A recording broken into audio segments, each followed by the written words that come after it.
हमारे बच्चे अब बिगड़ने के मार्ग में खड़े हो चुके हैं, क्योंकि ना तो शास्त्र मानते हैं और ना अपने बुजुर्गों की बात मानते, माता पिता बाबा दादा, अच्छा, और ना उनके संतों पर श्रद्धा है, क्योंकि बचपन से ऐसे सीरियल देख रहे हैं।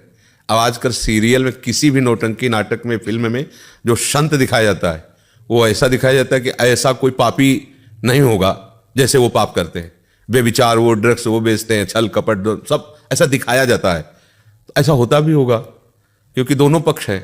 अगर असली नोट है तो नकली नोट भी है, अगर नकली है तो उसका असली भी तो होगा, क्योंकि अगर असली कॉपी नहीं हुई तो नकली कॉपी कैसे हो गई। तो जब तक संतों की बात, शास्त्र की बात और पूज्य जनों की बात नए बच्चे नहीं मानेंगे तो उनको ये ज्ञान नहीं कि मेरा हित किस में है। अच्छा, मन जो है ये बेईमान बहुत जन्मों से बेईमानी करता आ रहा है। अब नए नए बच्चे हैं, उनके सहपाठी जो हैं, चाहे वो बच्ची सहपाठी हो चाहे बालक सहपाठी हो, उनको ऐसा संग मिला है, मोबाइल का रंग और भारी कुसंग। अब उनको ये लगता है कि इंद्रियों के द्वारा मनोरंजन करना कोई खास बात नहीं, कोई पाप नहीं, कोई अपराध नहीं और शासन कोई नहीं। भाई आप अगर बालिग हैं, आपका मन है, आप गलत कर सकते हैं। अगर कोई पूछता है तो आप कह सकते हैं सरकारी पास है, ये बात पास है, आप बालिग हैं, आप हमारे पास शासन करें, हम दोनों राजी हैं, आप क्या करोगे। अच्छा, उस समय तो राजी हो गए और तब तो है नहीं, सुख है नहीं इस विषय में। फिर जब देखा कि हम जिसके लिए राजी हुए थे वही हमारा नहीं हुआ, अब क्या करें। अब उसको भय लगा कि अगर ये बात माता पिता जान जाएंगे तो क्या होगा। अब सामने वाला उसको ब्लैकमेल कर रहा है कि हम वीडियो भेज देंगे, उसको लगता है मर जाओ तो अच्छा है, नहीं हम क्या जवाब माता पिता को देंगे, क्या लोक में देंगे। और ऐसे बहुत से बच्चे अपनी जान को नष्ट कर देते हैं। उनका विवेक है नहीं, ज्ञान जागृत नहीं है और गलती हो गई है, और वो सामने वाला उसकी गलती को प्रकाशित करने की धमकी देकर उसका प्रयोग कर रहा है, बहुत बुरी तरह प्रयोग कर रहा है। कई कई लोग प्रयोग कर रहे हैं। अब वो क्या करे, फिर से एक ही उपाय उसको नजर आता है, क्योंकि ज्ञान नहीं है ना, आत्महत्या कर ले। या वो विरोध पे उतरी तो काट के फेंक दिया, जला दिया, मार दिया। आप कैसे समझाएं बच्चों को कि आप अपने माता पिता के अनुशासन में रहिए, तो कहेंगे कि स्वतंत्रता छीनी जाती है। भला कोई भी माता पिता अपने बच्चों को, वो बहुत ही दुष्ट होगा तो बात अलग नहीं, अपने बच्चों का शोषण नहीं करेगा, वो यही सोचेगा मेरा बच्चा सुखी रहे ना। अब हम कैसे समझाएं, आज का समय ऐसा चल गया कि हमारी बात नहीं मानी जाएगी। ये हम कहते हैं दोस्त बनाना पाप नहीं है, दोस्त बनाओ।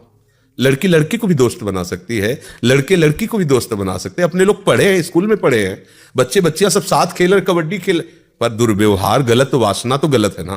भाई मित्रता कर लो, लेकिन मित्रता का परिणाम ये थोड़ी कि आप अपने धर्म को भूल जाओ, अपने कर्तव्य को भूल जाओ। आपका शरीर माता पिता के अनुशासन में है, आप उसको भी भूल जाओ, मनमानी स्वेच्छाचार करो, तो अब आपको पता नहीं कि सामने वाला कितना कपट रखकर आपको फंसा रहा है। अब माता पिता भी क्या करें, तुम्हारे सुख के लिए तुम्हें पैसा दे दिया, तुम्हें अच्छी जगह पढ़ा लिखा रहे, लेकिन आप अपने कर्तव्य बिगाड़ लो।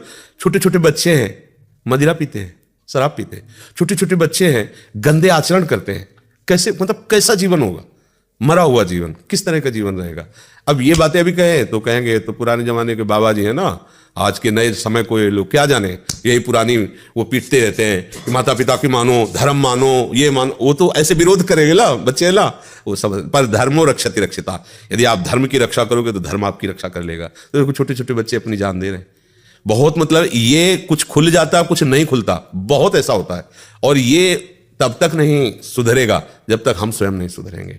हमें चाहिए कि शास्त्र स्वाध्याय करना चाहिए, संतों की बातें पढ़, जैसे भाई जी हनुमान प्रसाद पोद्दार जी, पूज्य राधा बाबा, बड़े बड़े महापुरुष हैं, छोटी छोटी पत्रिकाएं हैं उनकी, छोटी छोटी पुस्तिकाएं हैं, उनका स्वाध्याय करो, कल्याण मंगा लो, उसको पढ़ो, तुम्हें पता तो चलेगा कि तुम्हारा कर्तव्य क्या है। हम कह रहे भगवत प्राप्ति, भजन करना छोड़ो, कम से कम जीना तो सीख लो, कैसे जीना है। अब जो छोटे छोटे बच्चे हस्त मैथुन करने लगे, तो अभी मतलब वो अवस्था जिसमें चड्ढी और बनियान पहने गांव में खेलते थे, 12, 13, 14 वर्ष तक तो पता नहीं होता था कि पुरुष क्या है स्त्री क्या है। गांव में कबड्डी खेल रहे, खेल खेल रहे, अब ऐसे कोई मतलब निर्विकार है, मुंह तो देखा ना। अब अभी बच्चा है, वो 13 में पहुंचा है और ऐसे आचरण कर रहा है, आंखें धस रही हैं, खड़े होने में चक्कर आ रहा है और लघु शंका में वीर शक्ति जा रही। अब बताओ कैसे सुधार होगा। अब ये क्या बनेंगे, गृहस्थ बनेंगे, विरक्त बनेंगे, क्या बनेंगे, कुछ नहीं, केवल जीवन का नाश कर दिया। अब चाहे जितना खाए पिए, नहीं बनने वाला शरीर, शरीर ही नहीं बनेगा तो उत्साह नहीं बनेगा, उत्साह नहीं होगा तो ना तो गृहस्थी लायक रह गया। अब कैसे बच्चों को समझाए। अगर उनको समझाने की चेष्टा करो तो उनके अंदर ये विरोध वृत्ति आती कि तो बाबा लोग हैं, वो लिखी पड़ी बातें बोलते रहते हैं, आज के समय में थोड़ी है। तो आज का समय आपको कहाँ ले जा रहा है ये तो भी देख लो ना।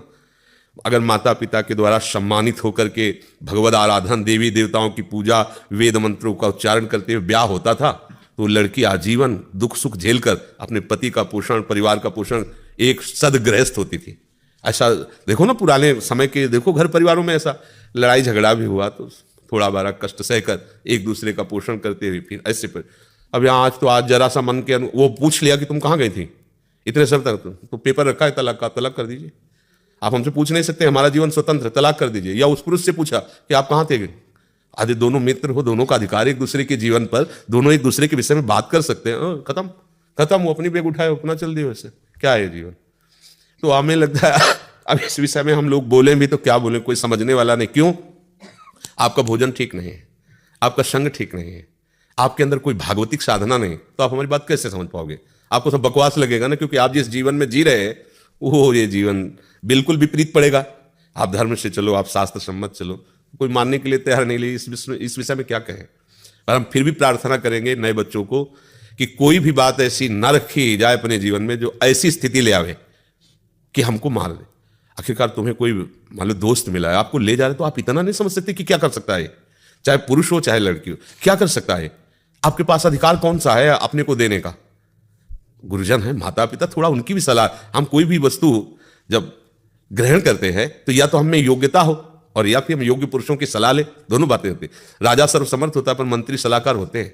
तो अपने बच्चे हैं, अपने गुरुजन बड़े जन हमारे सलाहकार है। अगर हम कोई कदम रखें तो बुजुर्गों और माता पिता को चाहिए कि बच्चों के साथ मित्रवत व्यवहार करें, माता पिता की तरह व्यवहार न करें, दोस्त की तरह, कि वो अपनी हर बात आपसे शेयर कर सके, बता सके।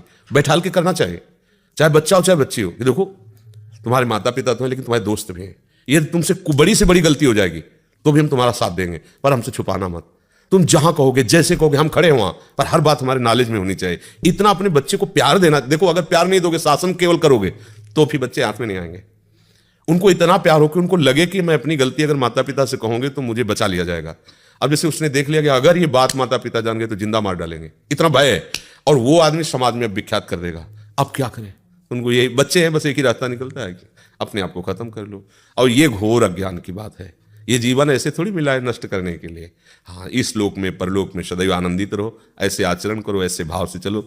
माता पिता को चाहिए कि बच्चों को छूट के साथ विवेक भी देने की चेष्टा करें, उनको ज्ञान देने की चेष्टा। एक छोटा सा बच्चा मिला तो बताया, हमारा टीचर हमको सिखाता है कि बेड स्पर्श क्या है, वो मतलब गंदा स्पर्श क्या है, गंदा देखना क्या है, गंदा छू। हमें अच्छा लगा। छोटे बच्चों को ज्ञान तो हो रहा है कि अगला ऐसे छू रहा है तो गलत हो रहा है, ऐसे देख रहा है तो गलत हो रहा है। ऐसे माता पिता को भी अपने बच्चों को सावधान करना चाहिए। नहीं आगे समय ऐसा आता जा रहा है कि आप तो सब देख रहे हैं, आप तो संसार में हैं, हमें तो कभी कोई छुटपुट घटना सुनने को मिलती है। आप लोग तो पेपर है, समाचार देखते ही हैं। और नए बच्चों में क्या है कि एक नवीन जीवन मिला है, तो उनको मनमानी करने के लिए अच्छा लगता है। उनको लगता है हमारे मनमानी पे कोई शासन न करे, और शासन के बिना ठीक नहीं रहेगा। कुछ माता पिता ऐसे हैं कि हमने लाखों रुपया तुम्हारी पढ़ाई में लगा, तुम फेल कैसे हो गए, मतलब तुम पढ़ाई में कमजोरी कर। ऐसा नहीं कहना चाहिए।